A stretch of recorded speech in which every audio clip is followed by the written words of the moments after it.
हर दशहरे पर बचपन याद आता है। रावण का जलना, राम के जयकारे लगाना, खुशियां मनाना, घूमना फिरना वगैरह वगैरह। महाराष्ट्र में तो हम एक पेड़ के पत्ते बांटा करते थे जिसे सोना कहा जाता था। हर साल दशहरा आता था और रामलीला में असत्य पर सत्य की विजय का डंका बजाया जाता था। दशहरे पर बच्चों को दिया जाने वाला सबसे आम सबक है अपने भीतर के रावण को मारने का सबक।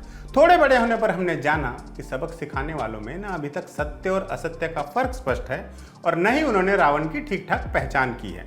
कुछ टूटे फूटे आउटडेटेड प्रतीकों के सहारे ही काम चल रहा है और उनकी भी समझ आधी अधूरी ही है। खैर, टूटे फूटे प्रतीकों के साथ एक दिक्कत होती है। कोई भी कभी भी आकर अपनी सहूलियत के हिसाब से उन्हें अपने तरीके से ढाल सकता है और प्रचारित कर सकता है। इस बार ये प्रचार पिछले कई सालों के मुकाबले ज्यादा प्रत्यक्ष था, वरना दशहरे के मौके पर रावण की इतनी प्रशंसा, ऐसी जय जयकार भला किसे सहज लग सकती थी। आदि पुरुष टीजर रिलीज होने के बाद से ही खलबली मची हुई है। फिल्म मेकर्स ने भारी भरकम पैसा लगाकर फिल्म बनाई है ताकि देश में पहले से ही उबाल मार रहे पॉपुलर हिंदूवादी सेंटीमेंट को भुनाकर भारी भरकम पैसा कमाया जा सके। हिंदूवादी सेंटीमेंट के नाम पर इस वक्त देश में दो चीजें जो सबसे ज्यादा चल रही हैं, उनमें पहली है पौराणिक रूढ़िवादी मान्यताओं का महिमा मंडन और दूसरी है मुस्लिमों के खिलाफ घृणा। आदि पुरुष के डायरेक्टर ने दोनों फैक्टर्स को मिलाकर एक कमाऊ फिल्म का सुपरहिट फॉर्मूला तैयार किया। राम के रौद्र रूप में बॉडी बिल्डर, आक्रामक, जनेऊधारी प्रभास को दिखाया गया और रावण बने सैफ अली खान, जिनका स्पेशली मॉडिफाइड लुक आपको हिंदी फिल्मों में अलाउद्दीन खिलजी जैसे किरदारों की याद दिलाएगा। डायरेक्टर ने सही नब्ज पकड़ी थी। बैकग्राउंड में जय श्री राम के जयकारे के साथ आक्रामक हाव भाव वाले राम मुस्लिम आक्रांता जैसे दिखने वाले रावण का वध करते और बहुसंख्यक आबादी के लिए परम सुख हासिल करने वाला माहौल बन जाता। दर्शकों का पैसा वसूल हो जाता और फिल्म सुपर डुपर हिट हो जाती। लेकिन कट्टरता और पागलपन के साथ भी एक दिक्कत है कि वो जब भी आती है बेहिसाब आती है। अमेजॉन प्राइम पर पिछले साल तांडव नाम की एक सीरीज आई थी। सीरीज तो खैर एवरेज थी, लेकिन उसका एक डायलॉग आज भी याद है। पागलपन में क्या कम और क्या ज्यादा, ये या तो होता है या नहीं होता। आदि पुरुष के निर्माताओं ने अपना नफा नुकसान देखते हुए कट्टरता का हिसाब तो लगा लिया, लेकिन टीजर रिलीज होते होते ही सब हिसाब किताब धरा का धरा रह गया। एक नैरेटिव चलने लगा कि रावण भले ही दुष्ट था, लेकिन था तो ब्राह्मण ही। जाति और धर्म के आधार पर हीरो और विलन चुनने वाली जमात ने इस पूरी बहस को ब्राह्मण बनाम मुस्लिम का रूप दे दिया और रावण का गुणगान करने लगे। विजयादशमी से ठीक पहले फिल्म का टीजर रिलीज किया गया था और विजयादशमी आते आते सोशल मीडिया रावण के महिमा मंडन वाले पोस्ट से भर गया। जाति धर्म के मैल से सनी नफरत की पट्टी जब आंखों पर पड़ जाती है, तब राम और रावण का फर्क भी नहीं दिखाई पड़ता। सत्य असत्य, अच्छे बुरे का भेद धुंधला पड़ जाता है। आप रावण के लाख पुतले जला लीजिए, लेकिन आपकी नफरत आपके अंदर के इंसान को जला रही है।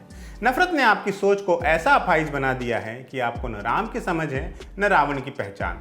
अगर ऐसा नहीं होता तो गुजरात से आने वाली लिंचिंग और पुलिस एट्रोसिटी की तस्वीरों पर आप अट्टहास कर रहे होते। नवरात्रि के दौरान देश के अलग अलग इलाकों से अलग अलग तरह की खबरें आई। अहमदाबाद में बजरंग दल के कुछ लोगों ने गरबा में शामिल होने आए मुस्लिम युवकों को ढूंढ कर पीटा। पिटाई का वीडियो बनाया और उनसे चेतावनी की तरह जारी किया। यह भी कहा गया कि बजरंग दल और वीएचपी के लड़कों ने लव जिहाद को रोकने की मुहिम के तहत ऐसा किया है।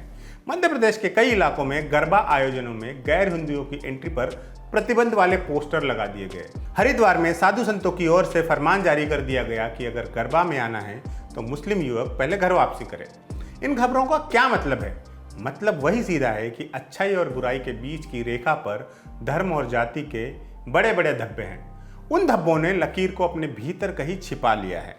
गरबा या किसी भी तरह के आयोजन में छेड़खानी करने वाले, मारपीट करने वाले और हंगामा करने वाले लोगों से जुड़ी खबरें आपको गूगल करने पर मिल जाएंगी, थोक के भाव में मिल जाएंगी, जिनमें गुनाहगार ज़्यादातर उसी धर्म के लोग होंगे। कई खबरें तो पिछले कुछ घंटों में आपकी नज़रों के सामने से गुजरी होंगी और आपको ज़बानी याद भी होंगी, लेकिन उनका जिक्र करने का कोई मतलब नहीं है। इस बात को साबित करने की कोशिश करना एक सोसाइटी के तौर पर हमारे लिए बहुत प्रॉब्लमेटिक है कि अपराध करने वाले लोग हर समुदाय, हर तबके, हर धर्म, हर जाति में होते हैं। विजयादशमी का संदेश यही है कि अच्छाई और बुराई, सत्य और असत्य का फर्क राम और रावण को एक दूसरे से अलग करता है।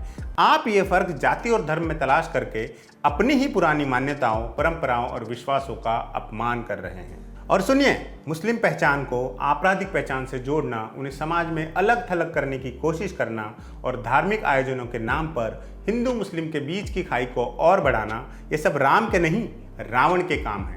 राम एकता, प्रगति और संवेदना सिखाते हैं। लिंचिंग और पुलिस एट्रोसिटी पर तालियां बजाने वाले संवेदनहीन लोग राम के वंशज हो भी कैसे सकते हैं भला।